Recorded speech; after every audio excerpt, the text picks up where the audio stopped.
আমার নাম আমেনা আক্তার, আমি 2য় শ্রেণীতে পড়ি। আমার বই খাতা বন্যার পানি ভিজে গেছে। আমেনা এবং তার সহপাঠী প্রতিবেশীদেরকে নিয়ে খেলা করছে। এরা সবাই প্রাথমিক বিদ্যালয়ের ছাত্রছাত্রী। আর এই ভয়াবহ বন্যায় ফেনীর প্রায় সকল বিদ্যালয়ে পানি উঠে যাওয়ায় এবং অনেকের বাড়িঘরে পানি উঠে যাওয়ায় অনেক শিক্ষার্থী এভাবে ক্ষতিগ্রস্ত হয়েছে এবং স্কুলও বন্ধ, যার কারণে তারা এখন শ্রেণীতেও ফিরতে পারছেন না।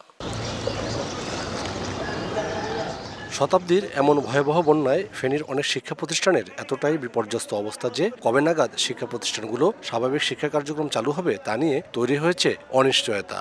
অনেক শিক্ষার্থীর বাড়িঘরের অন্যান্য আসবাবপত্রের সঙ্গে পুরোপুরি নষ্ট হয়ে গেছে তাদের বই পুস্তক সহ প্রয়োজনীয় শিক্ষা সামগ্রীও।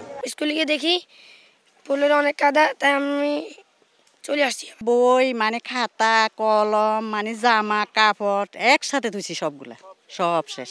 ফেনীতে প্রাথমিক বিদ্যালয় 559টি, মাধ্যমিক বিদ্যালয় 193টি, মাদ্রাসা 128টি, কলেজ 30টি, কারিগরি ডিপ্লোমা ও প্রশিক্ষণ সংশ্লিষ্ট প্রতিষ্ঠান রয়েছে 10টি। জেলা প্রাথমিক ও মাধ্যমিক শিক্ষা অফিসের তথ্য অনুযায়ী বন্যায় প্রায় সব শিক্ষা প্রতিষ্ঠান প্লাবিত হয়েছে। পানি নামলেও পাঠদানের পরিবেশ এখনো তৈরি হয়নি। শিক্ষার্থী ও অভিভাবকরা বলছেন বন্যায় অনেক শিক্ষার্থীর বইপত্র ভিজে নষ্ট হয়ে গেছে। শিক্ষা প্রতিষ্ঠান বন্ধ থাকায় পাঠদান থেকে দূরে শিক্ষার্থীরা।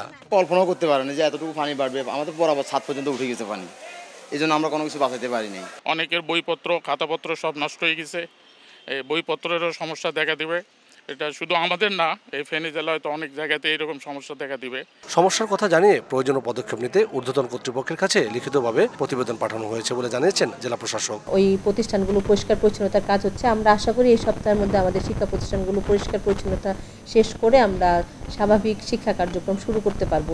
জেলার সব প্রাথমিক, মাধ্যমিক ও কলেজের প্রায় 6 লাখ শিক্ষার্থীদের শ্রেণীকক্ষে ফেরাতে এবং বানের পানিতে তলিয়ে বই খাতা হারানোদের প্রয়োজনীয় শিক্ষা উপকরণের যোগান দিতে সরকারের প্রতি আহ্বান সংশ্লিষ্টদের।